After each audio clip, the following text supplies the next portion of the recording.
नमन चरण में कर रहे अनुनय से करियो कदम कदम बढ़ते चले मोक्ष में लिखियो मोक्ष में लिखियो जिनके दर्शन से कटे जन्म जन्म के पाप जिंदगी वाणी से मिटे भव के संतान भव के संतान ऐसे हो चल ज्ञानी में जिनवाणी उदार आदि वीर महावीर को वंदा बारंबार वंदा बारंबार। और अनंत सिद्ध परमेश्वर भगवान की 1008 श्री आदिनाथ भगवान की 1008 श्री पार्श्वनाथ भगवान की 1008 श्री महावीर भगवान की आचार्य गुरु श्री विराट सागर जी महाराज की आचार्य गुरु श्री संत सागर जी महाराज की अहिंसा में जिन धर्म की जबले परम पूज्य सेवारी गुरुदेव श्री गुरु सागर महाराज की श्री उस्ताद मानव सागर महाराज की जय मुनि संघ की। भगवान माओ जीवन एक संघर्ष है जीवन एक संघर्ष है। जीवन में प्रत्येक जीव यहाँ पर जन्म लेता है प्रत्येक जीव यहाँ पर जन्म लेता है संघर्ष करता है चतुर गति में भ्रमण करता है। कभी स्वर्ग में जाकर संघर्ष करता है तो कभी त्रिलोकी में जाके संघर्ष करता है तो कभी मनुष्य बन के संघर्ष करता है तो कभी नारकी जीव बन के सभी का जन्म होता है और सभी अपनी अपनी गतियों में जाकर अपने जीवन का संघर्ष करते हैं। इस संघर्ष में जीवन चलते चलते हमारा सभी प्रकार के और 84 लाख योनि में परिभ्रमण करता हुआ इस मनुष्य जन्म को प्राप्त। अब मनुष्य जन्म को प्राप्त करने पर भी मनुष्य जन्म तो प्राप्त हो गया इसमें भी अगर हमने इस जीवन में धर्म नहीं कर पाए ऐसे जीवन को प्राप्त कर हम अगर ऐसे पर्वों में हमारे जीवन को सार्थक नहीं करते और पूरा जीवन हमने खाने पीने और संसार के विषय भोगों में ही लगा दिया और ऐसे पर्वों में भी हमारे 16 कारण पर्व चल रहे हैं ऐसे पर्वों में भी हम 16 कारण भावना नहीं होता तो फिर जीवन संघर्ष में तो हुआ लेकिन धर्म के साथ नहीं संघर्ष सभी कर रहे कौन नहीं कर रहे। एक पशु पक्षी अन्य मनुष्य जन्म में भी अनेक लोगों का जो जन्म हुआ वो भी अपना संघर्ष करते हैं लेकिन धर्म के साथ नहीं है और जब धर्म के साथ नहीं है तो जीवन का कोई मूल्य नहीं। तो जीवन का मूल्य कब होगा जब धर्म के साथ जीवन जिएंगे जब धर्म के साथ हम संघर्ष करेंगे तब जाकर उस जीवन का मूल्य होगा। नहीं तो कहाँ मूल्य होगा क्यों क्योंकि आप देखते हो विचार करते हो कि संघर्ष में जीवन एक पेड़ भी होता है एक खेती भी होती है और उसमें जब तक वो क्रिया के साथ नहीं है तब तक उसका कोई मूल्य नहीं। नहीं हुआ। तुम भी देखते हो, विचार करते हो कि एक बार का समय था कि तुमने भी देखा होगा कि अनेक प्रकार की वनस्पतियां, अनेक प्रकार के पेड़ अपन भी देखते थे, यो जंगल में जाते थे, खेतों में यूं पड़े रहते थे। कब तक पड़े रहे वो जब तक उनका मूल, और जैसे ही वही वस्तु, जैसे ही वही वस्तु उस वेद के पास पहुंची जाती है और वेद उसका जब का शोधन करता है और शोधन करके उसी चीज का जब रस बनाकर तैयार करता है, एक औषधि तैयार कर देता है, तो उसी का मूल्य बनता है कि नहीं बताओ। तुमने भी कई बार देखा ना कि अपन जाते थे, क्या ये धतूरा है, तेल है, गंजी है, जी है, तमाम प्रकार की चीजें गिरी पड़ी रहती थी, कोई उनकी तरफ ध्यान भी देता था नहीं देता। और आज वही वस्तु का मूल्य हो गया। वही वस्तु के लिए पहले जमीन पर पड़ी रहती थी, तब मूल्य नहीं करते थे। आज वही वस्तु को बंसारी की दुकान पर जाएंगे, आयुर्वेदिक की दुकान पर जाएंगे और 1000-2000 रुपए किलो में आते नहीं आते। क्या होगा उसका मूल्य। ऐसे ही हमारे लिए मनुष्य जन्म मिला है, और मनुष्य जन्म का मूल्य कब होगा? तब इसको धर्म के साथ करेंगे, जब इसका शोध कर लेंगे। इस संसार में विषय भोग की जो वस्तु है, संसार के अंदर जो धन दौलत है, संसार के अंदर जो हम इसमें आसक्त हैं, क्या ये मूल्यवान नहीं है?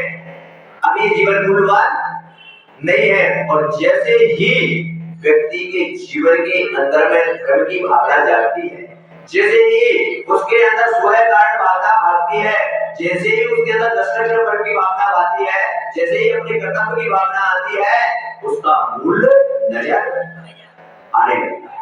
अभी अपने जीवन का मूल्य नजर नहीं आ रहा, आ रहा है क्या? वस्तु तो है, वस्तु तो है, और वस्तु दुकान पर भी रखी है, लेकिन अब उसका, और जब तक मूल्य नहीं आएगा तब तक वो वस्तु का कोई महत्व। अब आपके पास सब कुछ है, क्या नहीं है बताओ? दुकान भी है, यानी मनुष्य जन्म भी है, और मनुष्य जन्म के साथ साथ वो दुकान में आपको वस्तुएं भी है, मंदिर भी है, गुरु भी है, क्या पूजा पद्धति भी है, दिलवानी भी है, सब कुछ है तुम्हारी दुकान में। दुकान में सब कुछ है, और उस दुकान पर तुम बैठे भी, क्या उस दुकान पर तुमने उस दुकान को बढ़िया शोरूम बना दिया, बढ़िया सजवा दिया, और उस पर एक गद्दी भी लगवा दी, उस गद्दी पर बैठे भी हो, लेकिन सब कुछ है तुम्हारे पास, लेकिन मूल्य बता क्या होगा? और दुकान में बैठने का क्या प्रयोजन, उसमें सामान रखने का क्या प्रयोजन है? मूल्य पता ही नहीं है तो वो वस्तु बड़ी बड़ी खराब हो जाएगी। इसी प्रकार ये मनुष्य जन्म में हमारा, और ये मनुष्य जन्म प्राप्त हुआ है, तो मनुष्य जन्म को सार्थक करने के लिए अगर धर्म नहीं जानते हैं, क्या हमारा मूल्य नहीं जानते हैं कि हमारा जीवन का क्या मूल्य है, तब तक हमारा सब कुछ देखा। आज कौन सी बात है? अच्छा समझ गए ना, कौन सी बात है? मुझे बताओ कैसे? अच्छा आज कौन से नंबर की बात है? 13 नंबर। कितनी और बची? 3 और बची है। कौन कौन सी बची?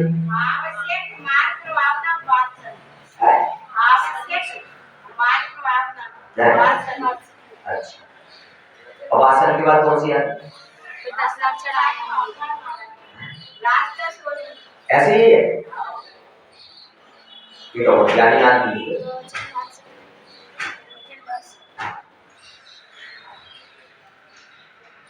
बंधुओं, यहाँ पर विचार कर लेना, थोड़ा चिंतन कर, थोड़ा सोच ले कि यहाँ पर तुम्हारे लिए मनुष्य जन्म मिला है, आज की भावना समझ लेना। और मनुष्य जन्म मिलने के बाद विचार करना, तुम्हारे पास तुम्हें धन मिल जाता, दौलत मिल जाती, बंगला मिल जाता, बीवी मिल जाती, बच्चे मिल जाते, ऐश्वर्य मिल जाता, प्रतिष्ठा मिल जाती, मंदिर भी मिल जाता, गुरु भी मिल जाती, क्या कितनी चीजें मिली? सब चीजें मिली कि नहीं? अब आओ सारी चीजें प्राप्त है। बैठे ना मंदिर में, नहीं बैठे, पूजा कर रहे हैं कि नहीं यहाँ पर, गुरु भी बैठे हैं यहाँ पर।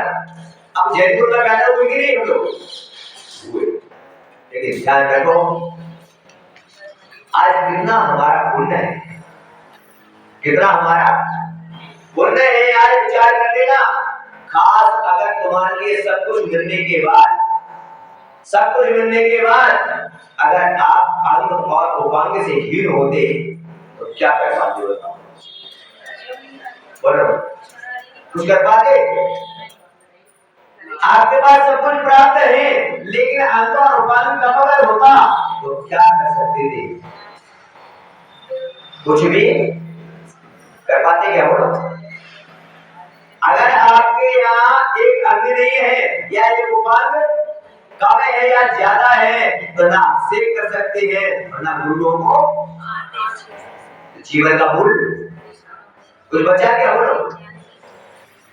सब कुछ मिला, राजा बन गए आप, ये मान लो, क्या बन गए?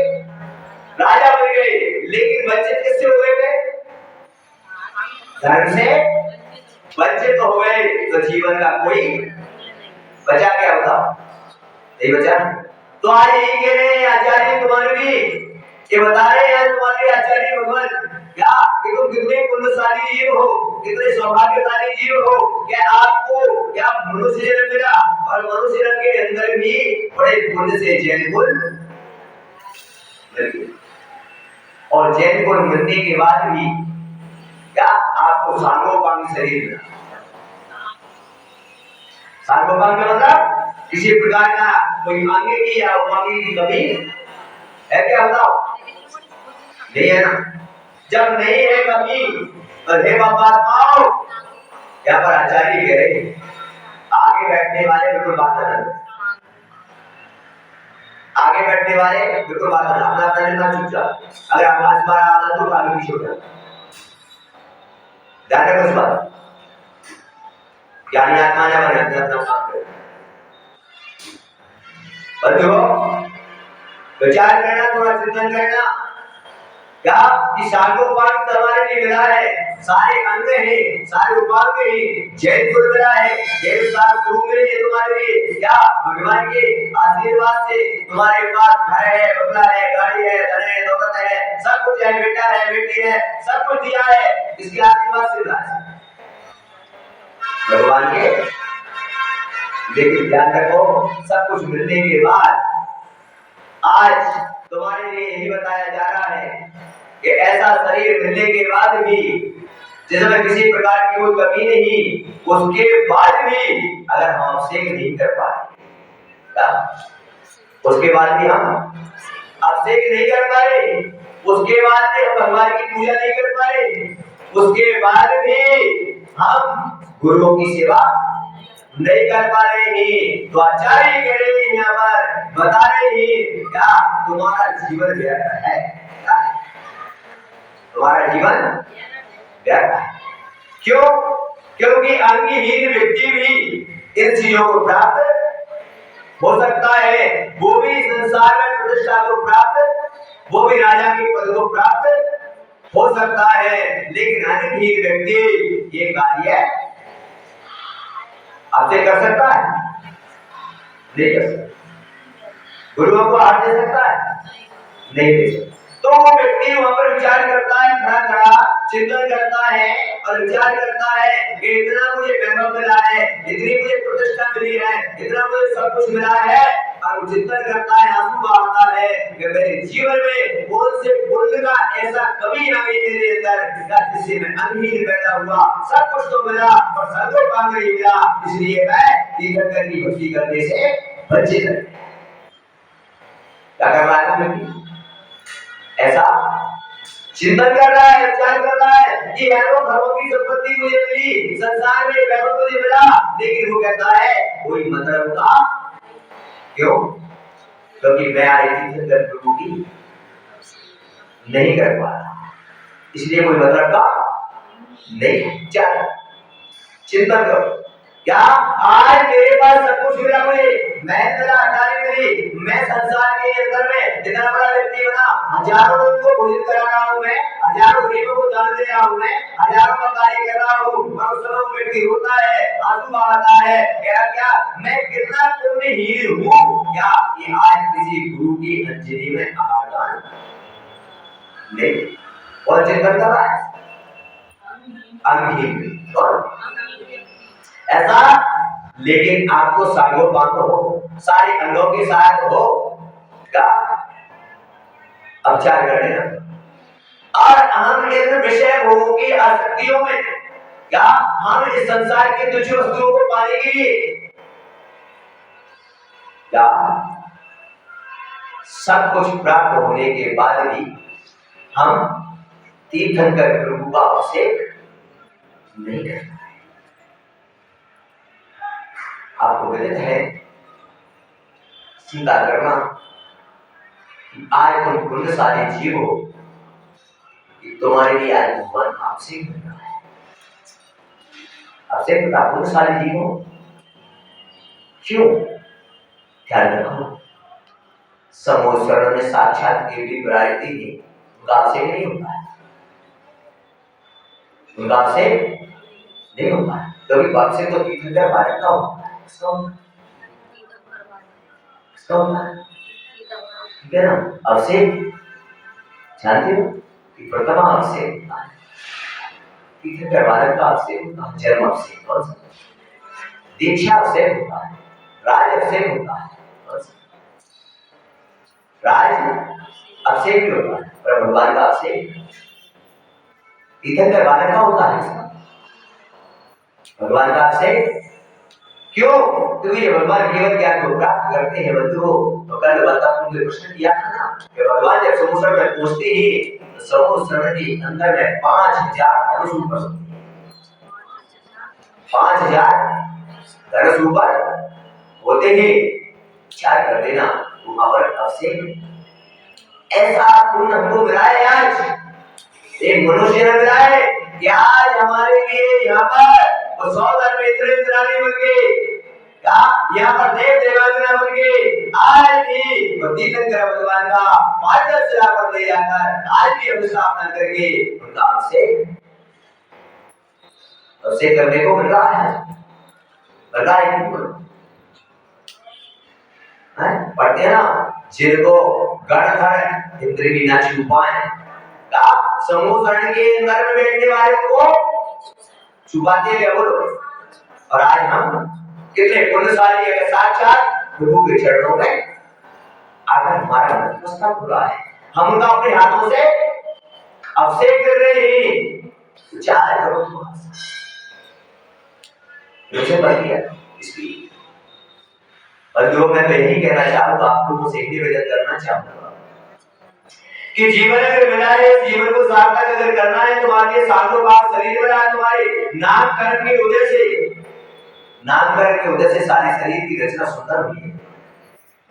अगर नामकरण चाहता तो ये उंगली भी कम कर देता, चाहता तो एक हाथ कम, चाहता तो एक नाक कम, लेकिन कोई पुण्य का ऐसा होता था कि हमारा शरीर सागोपान रचना हुई। तो देखते हो, विचार करते हो, कई लोगों को तुम देखते हो कि पैदा होते हैं जन्म से उल्टी है, मुंगली ज्यादा है या कम है, जन्म से तुम कहते हो व्यक्ति ऐसा आया है, तो क्या है शरीर की रचना कौन करता है? नामकरण, नामकरण शरीर की रचना। और नामकरण तुम्हारा शुभ नामकरण का योग है, कौन सा? शुभ नामकरण का योग है, इसीलिए तुम्हारे लिए सब कुछ प्राप्त। कौन से नामकरण का योग? अगर अशुभ नामकरण का योग होता बंधुओं तो क्या होता तुम्हारा? उस अशुभ नामकरण का योग इसका होता है, पहली बात तो दुर्भाग्य का पैदा होगा, उसका कोई होगा नहीं, वहां पर भी होगा तो ग्रुप पैदा होगा, वहां पर भी होगा तो अंगीर पैदा होगा, और किसी प्रकार का उसको धर्म का सहयोग भी नहीं मिलेगा। शुभ नामकरण, अशुभ नामकरण से तुम्हारे लिए शरीर क्या हुआ? प्राप्त हुआ है, और उस नामकरण से ही तुम्हारे लिए जैन गुरु में जन्म हुआ है। उस नामकरण के वजह से ही आप विचार करने का क्या भगवान का देखते हो ना, अपने पास सब कुछ है और सब कुछ होने के बाद भगवान का कुछ चतुर सबका सेवन होता है। 6 प्रकार के सेवन, कितने प्रकार के है ना। वर्तमान में अपने पास कौन सा हीर सेवन है? हीर कौन सा हीर सेवन है? अरे भगवान के पास तो वज्र वृषभ नाराज सेवन, वज्र वृषभ नाराज सेवन हुआ करता है। क्या उनके शरीर के अंदर वो सेवन है क्या कि वो अगर पहाड़ में लात मारे तो पहाड़ का चूर चूर हो जाए, और तुम्हारे पास सासा सेना है क्या? इस समय 2 सेना है, एक कीलक है, कीलक सेना है, और असम सरकार का सेना यहाँ पर है। कीलक सेना शेर को और बंदर को होता है, शेर को और बंदर को होता है। कीलक माने कील की तरह, वो कितना भी ऊपर से गिर जाए, कितनी भी छलांग लगाए, उनके कभी हाथ पैर टूटते हैं क्या? है कौन सा सेना? बतौई सेना है वर्तमान।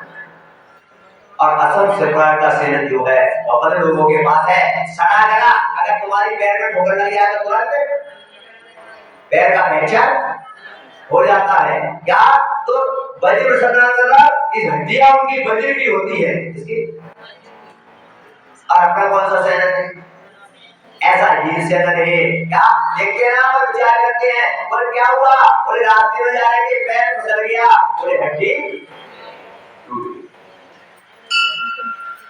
लेकिन ऐसा सहन आचार्य कहते हैं कि ऐसे सेवन के साथ भी तुम्हें मनुष्य जन्म मिला है। अगर तुम ऐसा वज्र वृषभ नाराज सेवन को प्राप्त करना चाहते हो तो आचार्य कहते हैं कि मनुष्य जन्म को पाकर, हीन सेवन को पाकर भी आज तुम अपने मनुष्य जन्म को सार्थक करना चाहो तो अपने जीवन में सूर्य कार्य भावना भरो। आज प्रबल कह रही है तुम्हारे लिए, क्या हमारे उपदेश दिया जा रहा है कि तुम तीर्थंकर भगवान का अभिषेक करोगे, तीर्थंकर भगवान की पूजा करोगे, गुरुओं को हाथ दान दोगे तो निश्चित तुम्हारे लिए ऐसा बंद होगा कि तुम भी वज्र सत्नारायण सेन को प्राप्त करो। विचार करना, चिंतन करना, सोचना। अब इसको पाने के लिए हमें क्या करना पड़ेगा? पुरुषार्थ करना पड़ेगा। पुरुषार्थ करने के पास आ जाते हैं, महाराज क्या वो तो ये है मेरे पास महाराज, हमें पुरुषार्थ करना पड़ेगा। गीत बोले हमारे लिए उपाय करने पड़ेंगे। उपाय अभी तुम्हारे लिए गर्मी लगती है, क्या पंखा चलता है तो क्या एहसास नहीं होता? सब होता है ना? भूख लगती है, भोजन करते हैं तो सुख का एहसास होता है कि होता है ना? होता है। स्वास्थ्य तुम्हें दर्द होता है, दवाई खाते हो तो हम यहाँ पर हीर सेवन वाले ही, तो हमें उपाय करने पड़ेंगे। और अब तुम उनकी अगर उपमा दो तो पार्श्वनाथ भगवान का तो कौन सा सेवन था? अब उनके पास कमर में पत्थर पड़े थे, उनका क्या बिगड़ने वाला था? कुछ बिगड़ा उनका? अब तो मैं एक पत्थर मार देता हूँ हो गया, तो क्या उनकी तुलना कर पाएंगे? बोलो, कर पाएंगे क्या? नहीं कर पाएंगे ना। क्यों? क्योंकि उनका सेवन, इसलिए क्या बोले हनुमान का पैदा हुए, हनुमान को पहाड़ पर पड़ा दिया, काट के टुकड़े टुकड़े हो गए, हनुमान का कुछ भी बिगड़ा दिया। जबकि वो क्या थे? बालक थे ना। तो मैं पढ़ा नहीं जानता हूँ, इधर से मुड़ा देंगे, इधर से नीचे तो अब बच भी गए तो हॉस्पिटल में 50 से पहुंच। और हनुमान को पहाड़ पर अंजलगिरी देखा है कि अंजलगिरी नासिक के पास अंजलगिरी आज भी जो हनुमान का जो हुआ, आज भी वो पहाड़ के टुकड़े टुकड़े क्या? हाँ, अंजलगिरी इसका नाम। और मैं क्या था, देख के आया था। विचार करना, चिंतन करना, सोचना, तो उनका कौन सा सेवन का विचार कर लेना और हमारा कौन सा सेवन है। इसलिए आचार्यों ने सेवन के हिसाब से यहाँ पर बता दिया क्या कि पहले साधुओं का शयन इतना होता था क्या कि वो पहाड़ पर बैठकर क्या करते? क्यों? तो उनका शयन था। तो यहाँ पर देखा जाए क्या सर्दियों में नदी किनारे बैठकर तपस्या करते थे और बरसात में पेड़ के नीचे बैठकर तपस्या करते थे। आज आचार्यों ने लिखा है क्या साधु जंगल में रहने का निषेध? क्यों? क्योंकि जंगल में इतना शयन नहीं है। अब क्या होगा? अब तुम लोग पूरे पहाड़ पर तपस्या करनी है वहां पर, ठीक है? अब भाई गर्मी में जेठ के महीने में तुमको पहाड़ पर बैठा दिया जाए तो क्या होगा? अरे हमारी इस शरीर में इतनी भी शक्ति नहीं है, हमारी शरीर की चमड़ी भी जाएगी। क्यों? इसलिए आचार्य ने शयन के हिसाब से आपको बताया है। शयन करने के लिए यहाँ पर तुम्हारे शरीर से जितना शयन हो जाए क्या उपवास करते हैं? क्या करते हैं? अब उपवास शरीर की शक्ति से करो, किससे करो? अगर नहीं है तो क्या होगा? रात्रि को फिर कहाँ जाना पड़ेगा?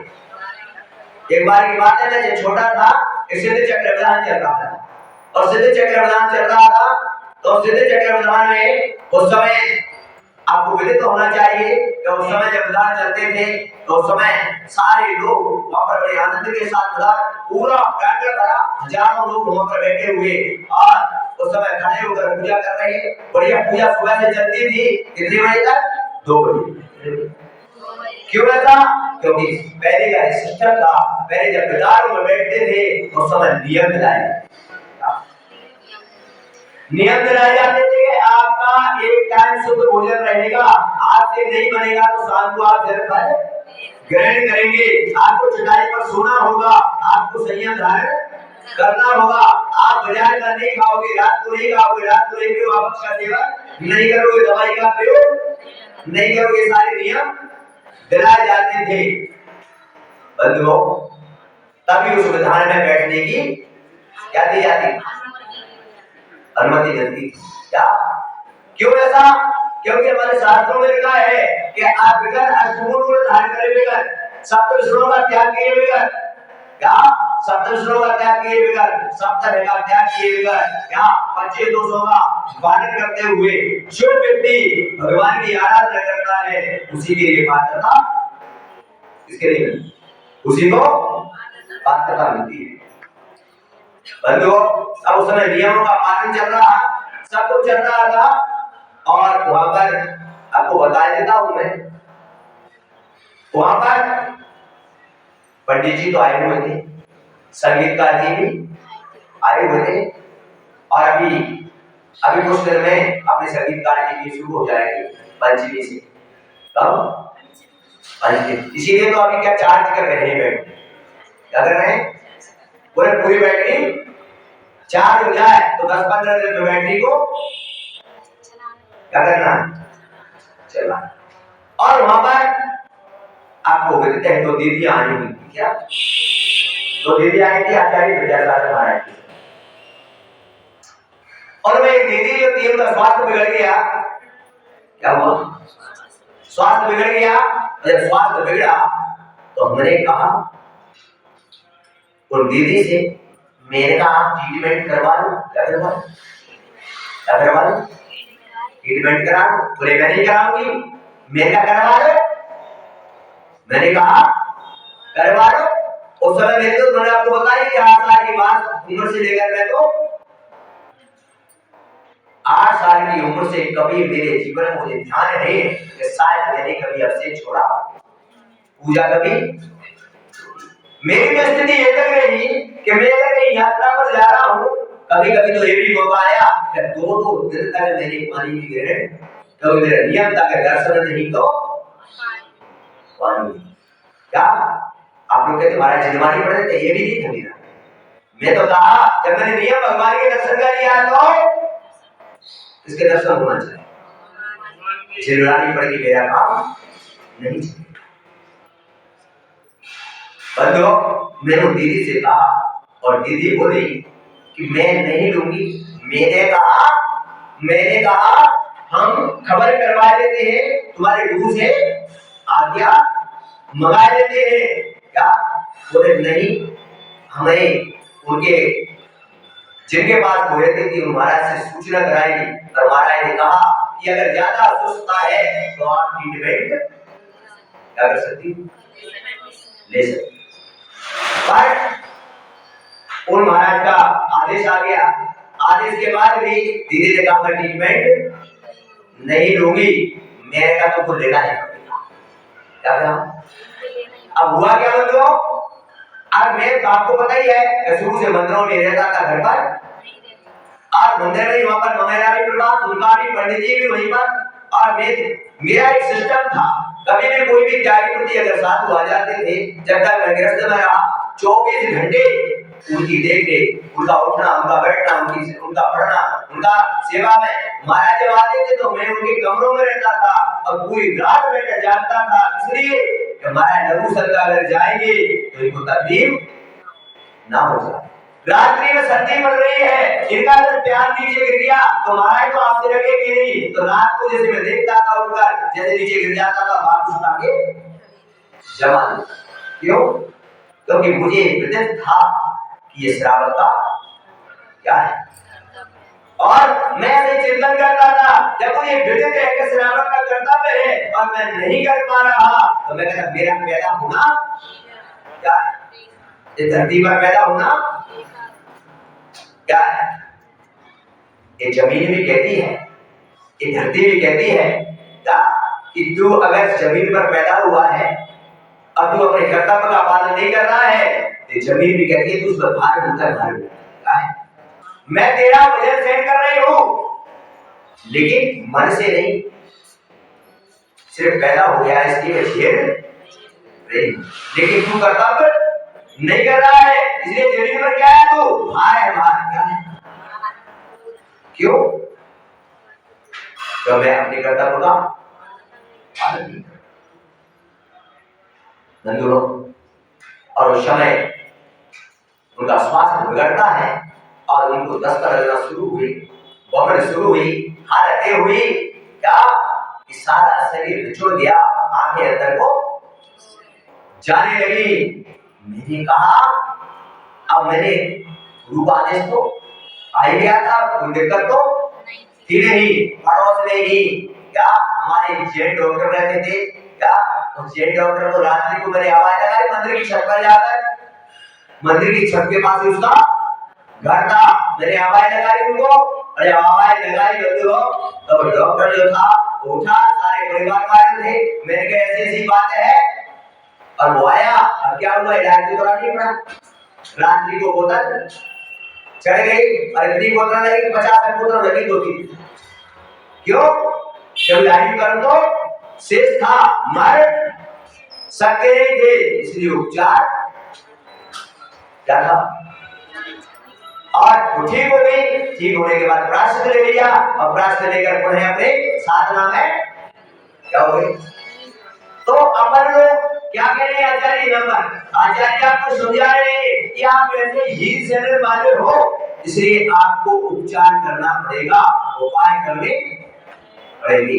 बिना उपचार और उपाय के तुम्हारा काम चलेगा क्या? बोलो नहीं चलेगा। और तुमने कहा कि हमारी कर्म करने की वजह से होगा तो जीवन खराब हो जाएगा, जीवन खराब हो जाएगा। इसीलिए आचार्य कह रहे हैं कि आपके लिए उपचार भी आवश्यक है और उपाय भी आवश्यक है, और नहीं करोगे दोनों चीजें तो तुम्हारा उपयोग बढ़ जाएगा, तुम्हारे परिणाम खराब हो जाएंगे। तुम्हारी भावनाएं आज विचार करो, आज विचार करो, आप यहाँ पर सभी लोग बैठे हो, और सभी लोग बैठने के बाद यहाँ पर उपचार और उपाय अगर तुम्हारे होते पुण्य के साथ, तो तुम्हारे संसार की सारी सुविधाएं मिलती, संसार में सारा वैभव मिलता और सब कुछ मिलता, तो आप क्या करते? आप ये करते धर्म भी आराम से बोले कर सकते थे। क्यों? आज तो धर्म क्यों नहीं कर पा रहे हो? क्योंकि तुम्हारी व्यवस्था इतनी मजबूत नहीं है, इसलिए तो घबरा जाते हो। महाराज दुकान नहीं खुलेगी तो घर का काम कैसे चलेगा? क्यों घबरा गए? क्योंकि हमारा जो उपयोग है वो धर्म के साथ नहीं है, इसलिए उपाय और उपचार भी प्राप्त नहीं, किसके साथ नहीं है? उपयोग किसके साथ होना चाहिए? और हमारा उपयोग किसके साथ है? ये पारस भाई बैठे थे क्या शुरू में 15-20 दिन की दौड़ लगी, बाकी वाले के दुनिया से लाभ क्या इनका उपयोग लग गया तुम्हारे का फर्नीचर, घर का फर्नीचर, घर का उसमें इनका उपयोग लग गया घर में क्या हो नहीं, धर्म के साथ उपयोग लगाओगे तो संसार की वस्तुएं तुच्छ वस्तुओं को अपने आप मिल जाएंगी। किसके साथ लगा है? मैं नहीं कहता संसार में दुकान खोलो, व्यापार करो, सारे काम करो, बच्चों के लिए सब कुछ करो, लेकिन किसके साथ? धर्म के साथ करो। रोका तुमको किसने? जब तुम संसार के लिए सारा समय देते हो तब क्या प्रभु के अभिषेक के लिए आधे घंटा भी? क्या संसार में तुम सारे काम करते हो, क्या प्रवचन सुनने के लिए आधे घंटे का समय नहीं? क्या हमारे पास शाम को हम क्या आप देखते हैं यहाँ पर कई लोग आते हैं, ये चौराहे इधर उस चौराहे पे 10 से 20 बच्चे आराम से वहां पर बैठकर क्या करते हैं? आगे देख लेना तुम। लेकिन उनसे कई लोग आकर कहते हैं चलो मंदिर, अरे चलो चलो हमारे हैं क्या कर? अब वहां पर क्या कर रहे हैं? बैठे बैठे वहां पर बैठे बैठे अपने यहाँ पर फोन करना, अपने दोस्तों को बुलाना, अन्य प्रकार के संसार की अन्य चेष्टाएं करना, जिससे क्या हो रहा है? धर्म भी जा रहा है, सबकी ग्रेड भी खराब हो रही है और माँ बाप की इज्जत भी हो रही है। और क्या कहेगा है तुम्हारा लड़का वो चौराहे में क्या कहेगा? और तुम्हारा वही लड़का आके अगर मंदिर में आके बैठ जाए, उपदेश सुनने लगे तो कहेंगे वाह तेरा लड़का बड़ा संस्कारी है, मंदिर में बैठकर क्या सुन रहा है? उपदेश सुन रहा है। शाम को चौराहे पर बैठने की जगह 9 बजे भैया गति करने आ जाए तो लोग कहेंगे तेरे बच्चे के संस्कार है वो। विचार करो, चिंतन का विषय सोचिए। लेकिन ऐसा क्यों? ऐसा नहीं है। तो यहाँ पर आचार्य बता रहे हैं कि धर्म के साथ अगर कार्य करोगे, धर्म के साथ जीवन जियोगे तो धनवान भी बनोगे और धर्मात्मा भी बनोगे क्या? और ऐसे धनवान और ऐसे धर्मात्मा बनोगे क्या कि एक दिन उस पुण्य के साथ जिस प्रकार कीर्तन करोगे, उस राज वैभव को छोड़ दिया, उस संपत्ति को छोड़ दिया, घास के ट्रक की तरह छोड़कर चले गए और वैराग्य को प्राप्त करके तीर्थंकर बनके उस समुद्र में राज जाती है। तुम भी ऐसे बनने को लग है। किसके साथ चल रहा है? धन के साथ? चल रहे हैं तो काय के साथ चल? माया मरी ना मरमरा कृष्णा मरमर जाए, न माया मरी ना माया का कसर समाप्ति है क्या? न मर मरता है। अरे कृष्णा क्या? कृष्णा कभी क्या? और कृष्णा कभी पूरी होने वाली नहीं है क्या? बोलो, कृष्णा कभी पूरी होने वाली नहीं है। इसलिए विचार कर लेना, थोड़ा चिंतन कर लेना, थोड़ा सोच लेना क्या?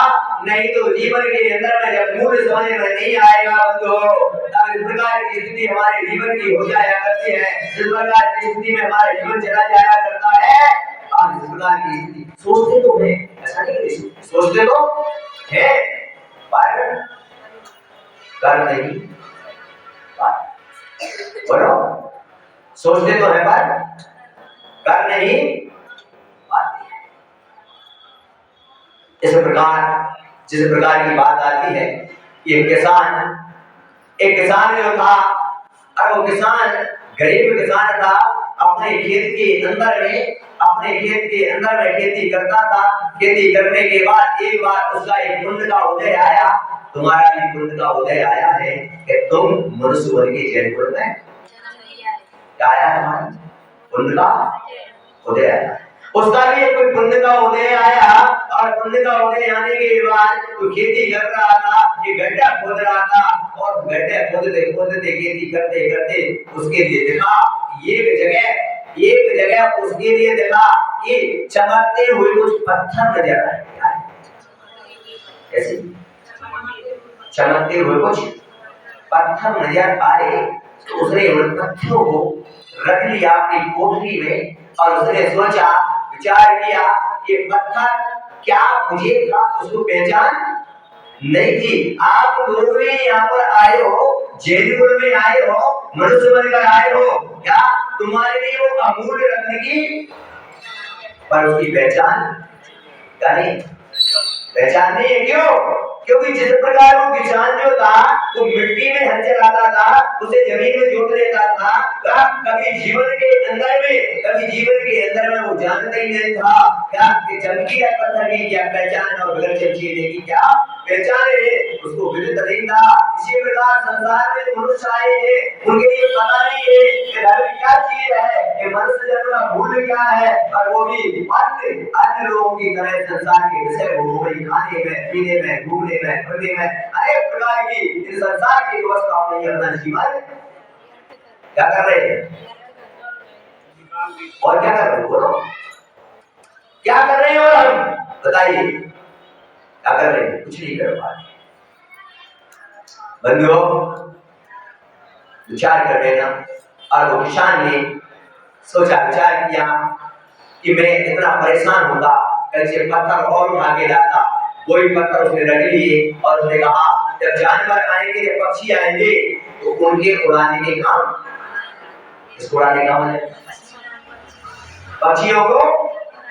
और पास में एक नदी थी, क्या खेत के किनारे से एक नदी जा रही थी। अब वहां पर जैसे ही कोई जानवर आता था, कोई पक्षी आता था, और पूरे पत्थरों से उनको और सारे पत्थर मचले नदी में चले जा रहे।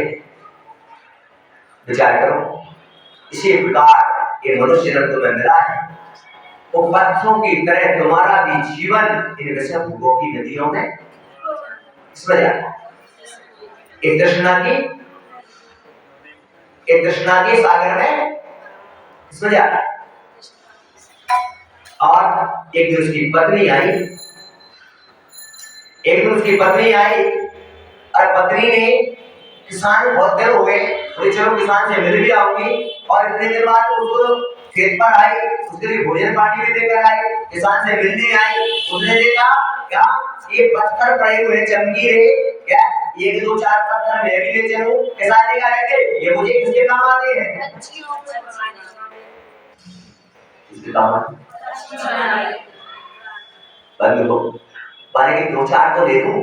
बोले कहा अरे घर पे बच्चे खेल रहे क्या है, दो चार पत्थर उसने दे दिए और घर पहुंच जाती है। और घर पहुंचने के बाद विचार करना, किसान ने इधर सारे पत्थर जितने भी उसे कीमती रत्न मिले हुए थे, सारे रत्नों के लिए उन्होंने पक्षी और पशुओं में भगाने में लगा दिए। सारे रत्न नदी में चले जाया करते हैं, और उसके पास कोई भी रत्न नहीं बचता है। और उसकी पत्नी जो दो चार रत्न लेकर जाती है, उसके बच्चे खेल रहे हैं, और खेल रहे हैं, खेलते खेलते वहां पर एक दिन सामने एक सेठ था, और सेठ की नजर पड़ती है, गरीब आदमी किसान के घरे रत्न काफी है, और वो समय दृष्टि जीव था। और उसने कहा जाकर कि ये रत्न ये कहां से आया तेरे पास? बोले पत्थर हमारे खेतों पर पड़े थे, बच्चों को खेलने के लिए ले आए। अब उस समय सेठ ने कहा कि इसको पहचान, इसकी रत्नों की पहचान नहीं। आप लोगों ने जीवन का मूल्य अभी पता नहीं है, इसीलिए तो आप इस जीवन को सोने में, खाने में, या तृष्णा की मोह माया में लगाए। अब इसका मूल्य पता जानते हो? ये करना चाहिए। हम सबसे पूछ लो, आपके शास्त्रों में पढ़ा है ये करना चाहिए, मंदिर में ऐसे करना चाहिए, पूजा करना चाहिए, गुरु आए तो उनकी सेवा करना चाहिए, सब करने के लिए एक भी, लेकिन करने को कोई तैयार नहीं। क्यों? क्योंकि अभी मूल्य पता नहीं। तब उस सेठ ने कहा क्या बात है? उसकी पत्नी ने कहा क्या बात है सेठ जी, क्या आपको जरूरत है तो आप दे दो, आपको जरूरत है ये पत्थर की, अगर आपको जरूरत है तो आप ले जाओ, हमारे बच्चे तो उसको दो तुम ले जाओ, दो से खेल लेंगे, तो नहीं खेलेंगे तो दूसरे पत्थर से खेलेंगे, तुम्हें जरूरत है तो ले जाओ। तो सेठ ने कहा समय दृष्टि जीव था, क्या अनुवृत्ति था, और अनुवृत्ति और समय दृष्टि जीव होती है क्या, वो कभी किसी को ठगते नहीं करते, कब किसी को कभी तुम देखना कि किसी की दुकान एक ऐसी होती है, इतना बड़ा बच्चा भी पहुंच जाए, इतना बड़ा पहुंच जाए, इतना बड़ा, सबको एक समान देते हैं। और कुछ ऐसे दुकानदार होते हैं, इसको क्या कर लो, सेठ ने कहा इसकी कीमत तुझे पता नहीं है। बोले क्या कीमत है इसकी पत्थर की? ऐसे पत्थर तो ढेर सारे पड़े थे हमारे यहाँ। तब तक किसान ने सारे पत्थर पक्षियों को उड़ाने में सच। तुम भी काम कर, तुम भी कर रहे, तुम इस संसार के अंदर में विषय भोगों की प्रक्रियाओं में इस अमूल्य रत्न को क्या कर रहे हो रहे हो? क्या इतनी उम्र तो हमने कमा दी, अब बात की बची है वो भी इसमें संसार के इन विषय भोगों, एक कृष्णा बोल माया में ही क्या कर रहे हैं इस जीवन को। और बंधुओं, उसने कहा ठीक है, तो उसने कहा एक काम करो, अगर फ्री में नहीं रहे तो 10-20 रुपया दे दो। देखो खाने का नहीं, पहले इसको ले ले और ले जाकर उसको झोली के पास लेकर गए। और झोली ने कहा ये तो लाखों रुपए के रत्न है। और उसने कहा कि मैंने अगर तुझे देना है तो इसकी इतनी कीमत ले ले और मैं फिर इसको खरीद लूंगा। उसकी पत्नी ने कहा कि ऐसे रत्न तो पर ढेर सारे पड़े हुए हैं, और इन रत्नों को लेकर उसने जब लाखों रुपए आ गए तो एक सुंदर सा क्या बना दिया, घर बना दिया, सारी सुख सुविधाएं जुटा ली। और जब किसान से कहा चलो अब तुम्हें खेत में देगी, चलो बोले क्या, बोले मैंने एक सुंदर सा घर बना लिया, अपनी फांसी बना लिया। बोले मुझे पत्थर देना क्या थी? वो पत्थर दो दिए, पत्थर जो मैं घर लेकर गई थी, क्या सामने वाले सेठ ने वो खरीद लिए और मुझे लाखों रुपए दे दिए। क्या तब वो किसान कहता सच बोल रही है? बोले हाँ सच बोल रही हूँ मैं। और चलकर जब किसान ने आकर देखा कि सुंदर सा, बड़ा सुंदर सा यहाँ पर महल बना हुआ है, घर बना हुआ है, सारी सुविधाएं उपलब्ध है। वो किसान माता पीट पीट के रोने लगा और चिल्लाने लगा, कहने लगा अरे ऐसे पत्थर तो मेरे पास हजारों पड़े हुए थे और मैंने पक्षियों को उड़ाने में सारे पत्थर नदी में डाल दिए। पीट पीट कर रोने लगा। वो कहने लगा अगर सारे पत्थर आज मेरे पास होता तो मैं लगा राजा विचार चिंतन का विषय है, सोचने का। ऐसे अमूल्य के रत्न तुम्हें प्राप्त हुआ है और एक मनुष्य रत्न की जो प्राप्ति हुई है, जैन को प्राप्त हुआ है, अनेक शास्त्रों की शरण लिया तुम्हारे लिए। तो आचार्य भगवान यहाँ पर कह रहे हैं क्या ये अमूल्य रत्न को पाकर क्या करना है? तो आचार्य कुंदुकुंद स्वामी यहाँ पर कह रहे हैं सरलता, कहते हैं कि हमारे सम्यक दर्शन, क्या सम्यक ज्ञान और सम्यक चारित्र, सम्यक चारित्र। तो वो कह रहे हैं तुम्हारे लिए कैसे अमूल्य रत्न को प्राप्त करने के बाद वो कह रहे हैं कि तुमने सम्यक दर्शन को प्राप्त कर लिया, तुम देव साधु स्नान करने लगे, तुमने ज्ञान भी तुम्हें प्राप्त हो गया और ज्ञान प्राप्त करके तुम जानने लगे कि जीवन का मूल्य क्या है, जानने लगे जीवन का मूल्य। आचार्य हमारे कुंदकुंद स्वामी कह रहे हैं क्या कि फिर तुमने जब जान लिया तो चारित्र के सोपान में दिया जाओ। चारित्र के सोपान में उतर जाओ अपने जीवन में, और अपने जीवन को अगर मूल्य जान लिया है तो व्रत और भारतों को क्या कर लो, धारण कर लो।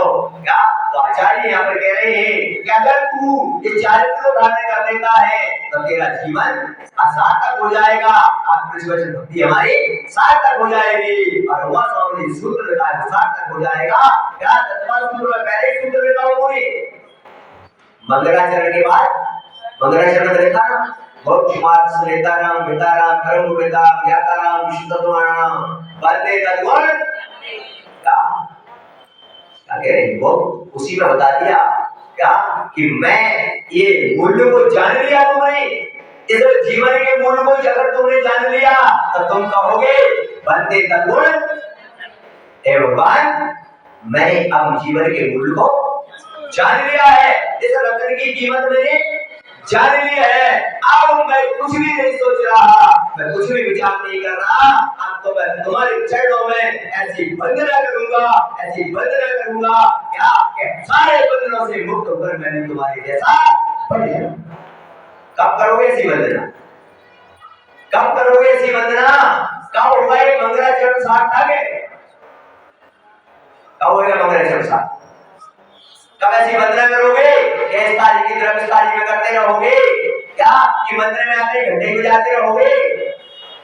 कब ऐसी वंदना करोगे कि हम भी बंदरों से क्या हो जाए और हम भी आपके? कब करोगे ऐसी वंदना?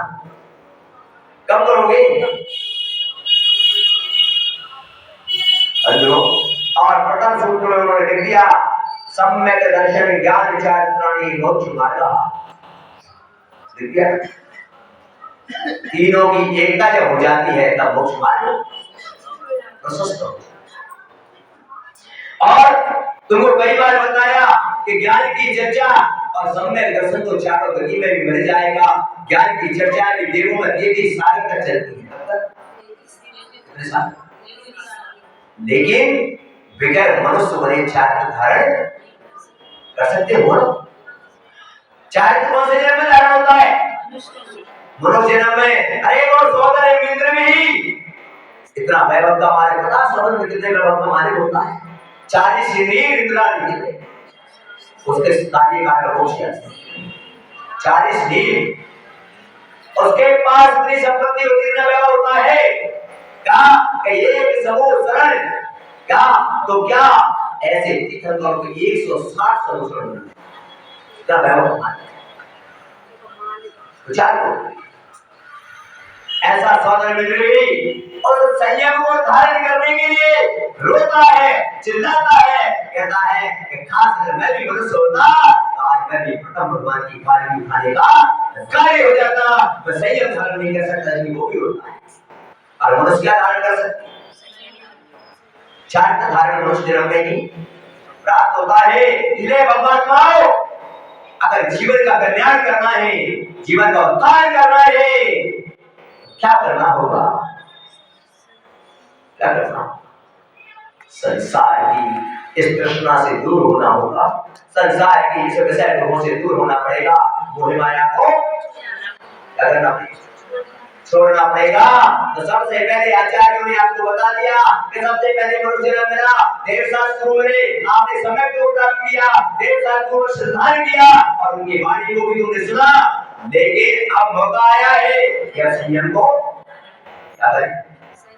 संयम को धारण करें। अरे ज्यादा नहीं कर पाते तो मेरे भाइयों कम से कम 10-15 दिन के लिए तो धारण कर लो। 10-15 दिन के लिए तो कम से कम ब्रह्मचारी बन जाओ। 10-15 दिन के लिए तो शुद्ध भोजन करने लगो। 10-15 दिन के लिए तो चटाई पर सोने लगो। अरे 10-15 दिन के लिए तो कम से कम मंदिर में आके रहने लगो। घर का क्या करो? क्या करो? अगर घर का त्याग करके मंदिर में रहने लगोगे ना तो शुद्ध खाना भी नहीं मिलेगा। अगर बीच में कोई बात भी हो जाता हो क्या नहीं लगेगा? तो इतना तो कम से कम जीवन में अरे कर ही लो। और इतना भी नहीं कर पाओ तो तुम जानो तुम्हारा काम जाना क्या? हमारा तो भगवान आदिनाथ से लेकर क्या महावीर पर्यटन 24 हुई थी, वो भी तुम्हें उपदेश देकर चले गए। वो तो कह गए कि मैं तो चला अपना कल्याण करके सिद्ध सला दी हो, तुम्हें करना है तो मेरे पीछे पीछे आ जाओ और नहीं करना है तो तुम्हारा काम हो जाए। तुम्हारा काम देवगुरु सागर महाराज आएंगे, अपना कल्याण कर लिया है क्या? और कल्याण करके अपने जीवों को उपदेश दे रहे हैं, कहते हैं मैंने तो मेरा कल्याण कर लिया और दोनों ये चिल्ला लिया तो और चिल्लाऊंगा। अगर चलना है तो पीछे पीछे आ जाना, नहीं तो तुम जानो तुम्हारा काम जाने। क्या जाना? मैं तो क्या किसी कमांडर चला जाऊंगा और जिन जिन को चलना होंगे पीछे वाले कह रहे हैं हमारे गांव से बाहर गए धक्का मारे को चले जाएंगे कि जाओ तो हम तो ऐसे करें तो चलोगे? चलिए आज मुझे बत्ती के अंदर आपको यही संदेश दिया गया है। कि जीवन का अगर कल्याण करना है तो जीवन के मूल्य को क्या करो, जानो कि अनमोल रतन है और सर्व जगत पात्र संसार में व्यर्थ मत गवाओ। मेरे ये रहोगे आज संयम धारण नहीं कर पाए तो 15 दिन के लिए कर लो, 15 दिन में कम से कम इतना तो कर लो क्या कि भगवान का अभिषेक कर लो, पूजा कर लो, क्या गुरु का उपदेश सुन लो, गुरु को आहार दे लो, स्वाध्याय कर लो, प्रतिक्रमण कर लो, सामायिक कर लो, कम से कम इतने दिन कर लो। हो सकता है कि इतना भी पुण्य तुम्हारे जीवन में ऐसा उदय में आ जाए क्या एक दिन तुम्हारे भाव संयम धारण करने की बन जाती बड़ी बात नहीं है। क्योंकि अपन देखते हैं कि एक व्यक्ति की छोटी दुकान होती है उसी से तो क्या होती क्या तुम सब बात का लाइटे कर बोला काय का बात। एक व्यक्ति कह रहा था महाराज क्या कि मेरे क्या मैं उसके गया उसने कहा महाराज देखो आज सब कुछ भगवान एक दिन वो था मेरा कहना रहने को था ना दुकान थी और फुटपाथ पर दुकान और आज मेरे पास सब कुछ है। तो आज आप 15 दिन का भी संयम धारण करोगे तब भी हो सकता है तो इतना तुम्हारा पुण्य का बंध कर दे एक दिन वो बंधनों को छुड़ाने का सहयोगी हो जाए और तू बंधु की तिथि का बंद कर लो। तो क्या करें हम कितने दिन कार्यक्रम ले कल चतुर्दशी है, कल से शुरू कर दो सब आ जाओ सब हैं। कल चतुर्दशी है ना तो 10 लक्षण तो आ ही रहे हैं तो 10 लक्षण में तो 10 लक्षण में तो देखना अभी मेरे घर किसी का मैं खाऊं और थोड़ा सा पुजारी का वो दे जा रहे हैं करीब 15 आते हैं 5 रहे और हमारा 10 लक्षण दुआने दो मैंने कहा होगा अरे जगह भी और बाकी बात बोले हम जो 5 है कोई मजा भी करते हैं कहते हैं बाकी सब। पर मैं कहता हूँ कोई बात नहीं आप नहीं कर पा रहे पर कम से कम पर्वों में तो आ जाओ। कल चतुर्दशी का भैया ले रहे और अपने आनंद से वक्तावन की आराधना चल रही है और वक्तावन की आराधना से सम्मिलित होगी आकर और आराधना करिए और तुम्हारे बहुत आनंद की प्राप्ति हुई।